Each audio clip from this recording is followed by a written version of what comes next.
シェナ。僕はとある高校で転校してきた同性のドイツ人の方とお付き合い、アドバイスがあればお聞きしたいです。水パパ興奮しちゃって。僕らは付き合い始め何をしました？違うアクティビティで散歩をしたりとか買い物をしたりとか、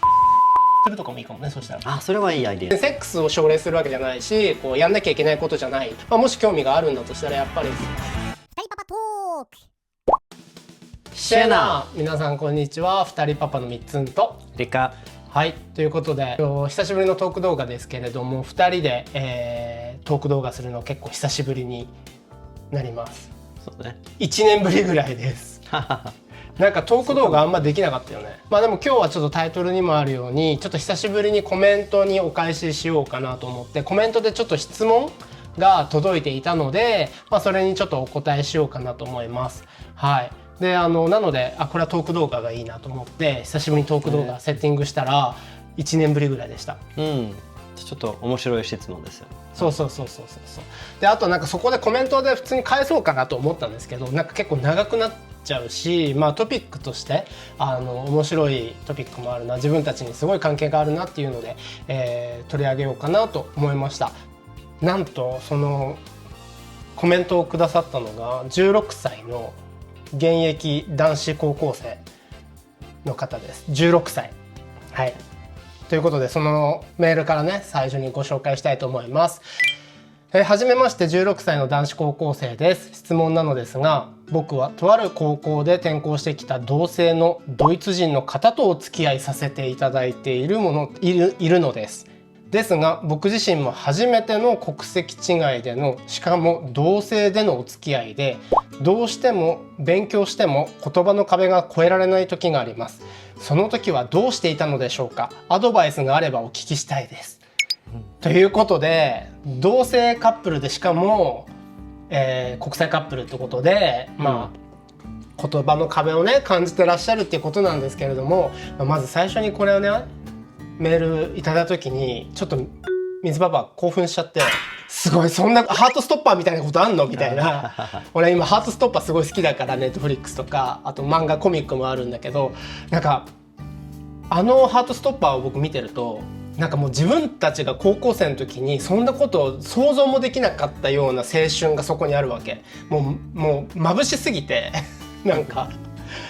羨ましいなっていうのも通り過ぎて、よかったもう本当よかったっていう気持ちになるし、あとなんかもともと YouTube とか、発信を始めたのも若いゲイの子たちに向けていろいろメッセージを届けたいなっていう気持ちもあったので、本当にそういう子からねメッセージをいただいて、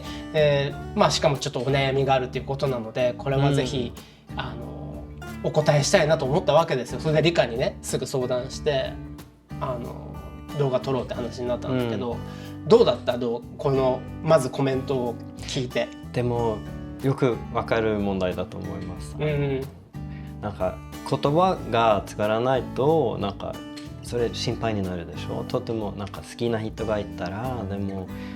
なんか変なことを言うか、なんか彼がわからないか、なんかその心配とても私もわかります。俺もすごいわかる。ただでさ意思の疎通なんてさ、日本語が母語同士でもうまくいかないことよくあるじゃん。そう同じ言葉話す者同士でも、それなのに言葉も違うっ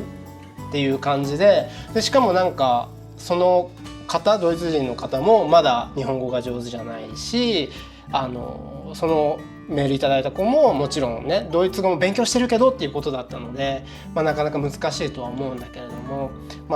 僕らもやっぱり最初付き合い始めた時っていうのは今ほどのコミュニケーション能力は多分なかったと思うし、僕もそんなに英語喋れなかったから最初の頃は。どうしてたっけ？なんか覚えてる？僕らの言葉についてのこと。多分僕らはSMS とかは英語で書きました。そうだね。でも話す時はいつも日本語で話しました。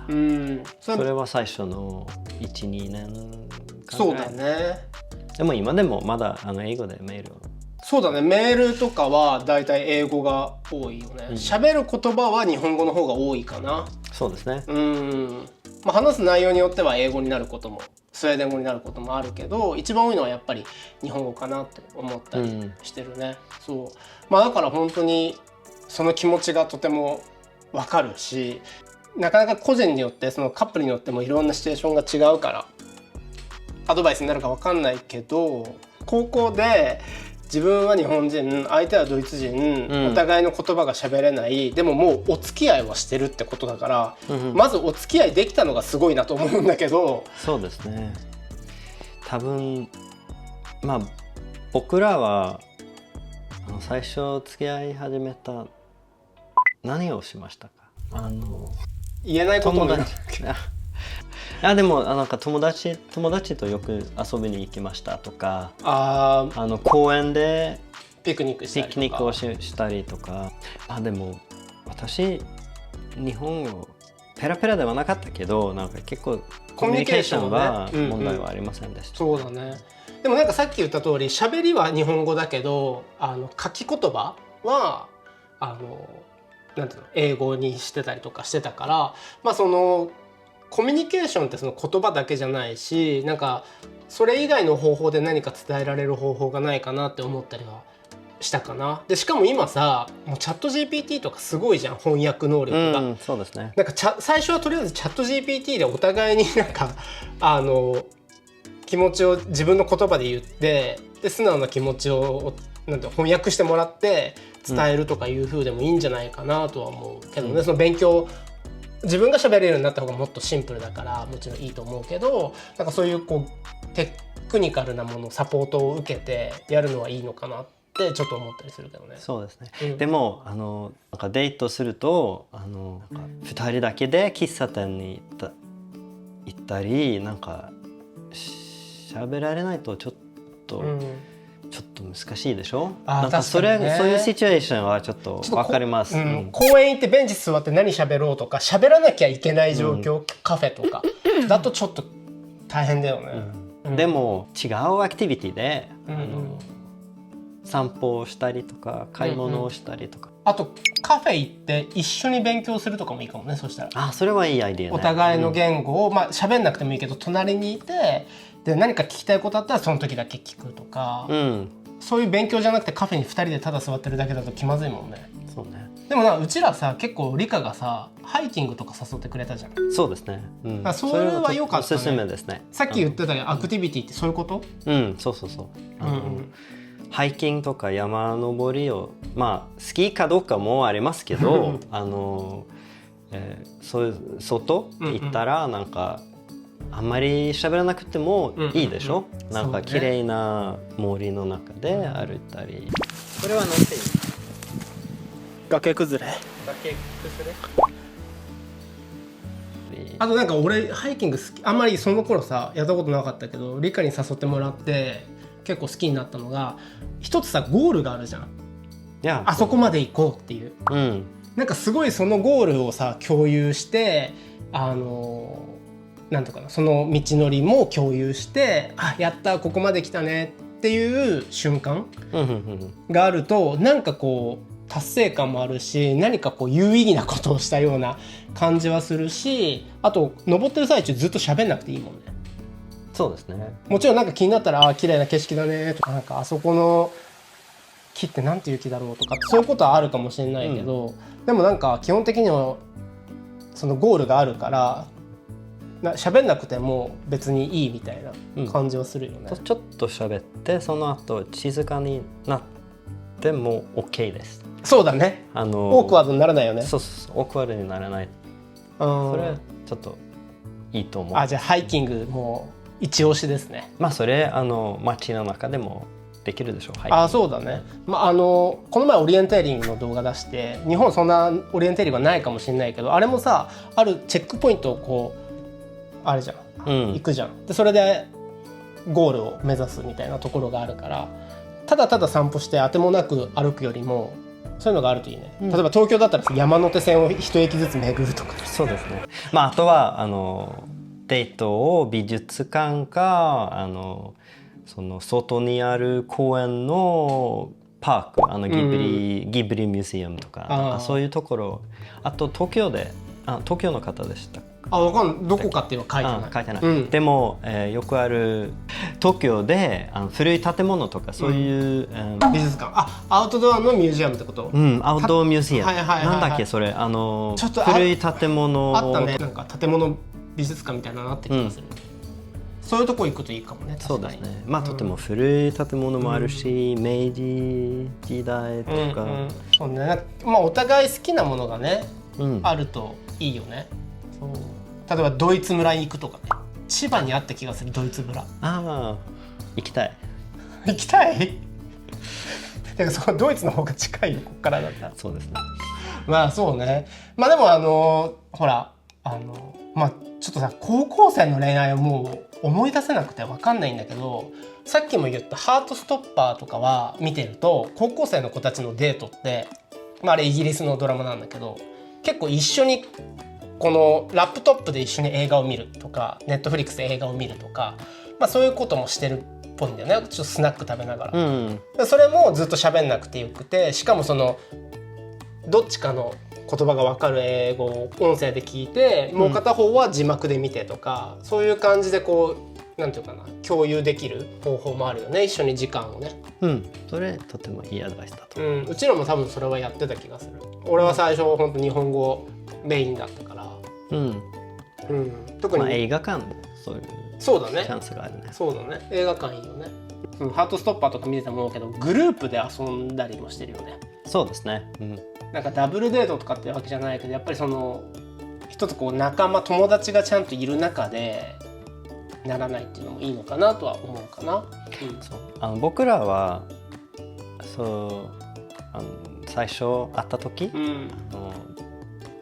そのグループの中で日本人と外国人両方ともいました。だから確かに多分仲間をすぐ見つかりました。友達はもう、社会人だったんですね。大人だったからね。ちょっと高校生だとなかなか同性カップルで国際カップルみたいな仲間を見つけるのはちょっと難しいかもしれないけど、まあでもそうね。あとは僕からのアドバイスとしては、あんまり将来を考えずに今を楽しむっていうことかな。そうですね。前他の動画でも言ったけど、僕ら知り合った時も長く付き合うとか結婚するとか、ましてや子供なんて考えてもいなくて、その時々が楽しければいいっていうのが連続したら今になったっていう感じなので、あまりこうね、もしかしたら遠距離恋愛になっちゃうかなとかいろいろあるかもしれないんだけど、とりあえず今一緒にいられる時間を大切にするのがいいことかななんて思ったりしてます。あとはミツパパのちょっとスウェーデンの本を翻訳したことがあるんですけど、その本がセックスについての話なんだよね。特にティーネイジャーに向けての性教育の本なんだけど、それをおすすめします。セックスを奨励するわけじゃないし、やんなきゃいけないことじゃないけれども、もし興味があるんだとしたら、やっぱり相手の同意をしっかりちゃんと取って、お互いにちゃんと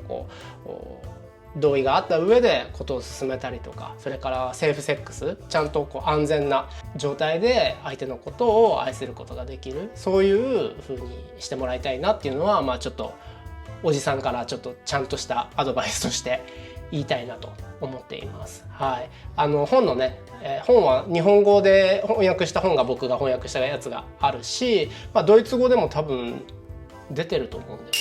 少なくとも英語では出てるので、もし彼がそれを読みたかったらその本を一緒に読んでもいいし、でもちろんその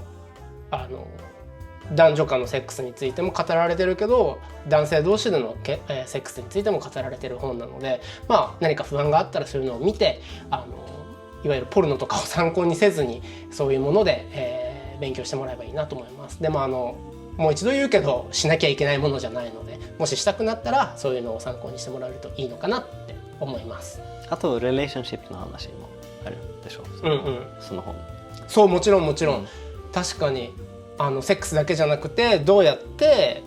距離を縮めていくかとか、どうやって相手とコミュニケーションを取るかっていう、もう本当にコミュニケーションの本だよね。これ多分動画でも他の動画でも言ったけど、セックスって本当にコミュニケーションの最たる一番近いところで行われるコミュニケーションなので、その距離がだんだん近づいていく過程っていうのもその本で、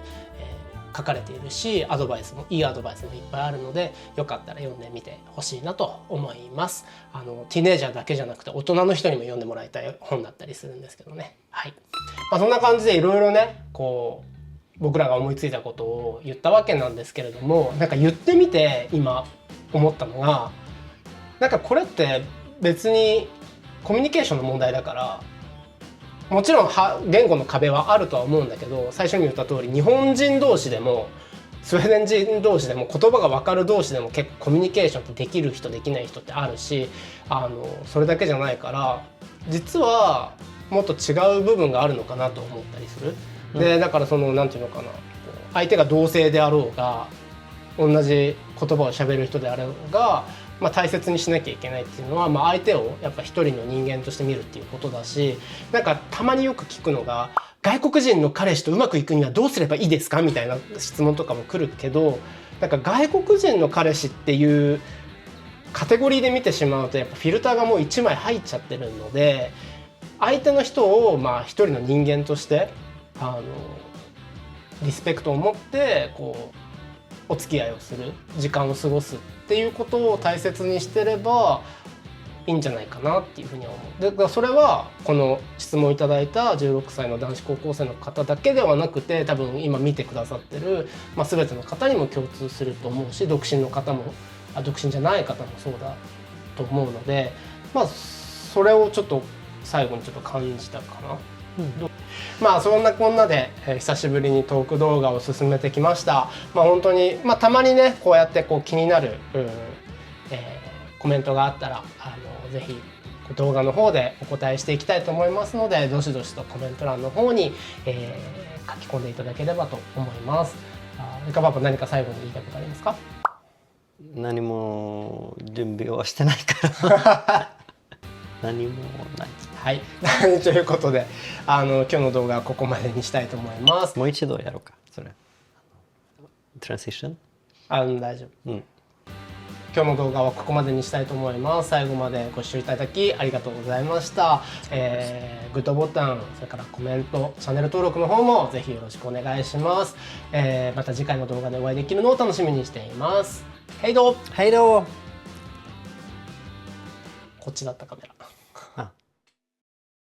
Sten, sax, påse. Vad blir det? Hallå? Sudde kanske! Anta mo tama sa nori. OK。二人パパ。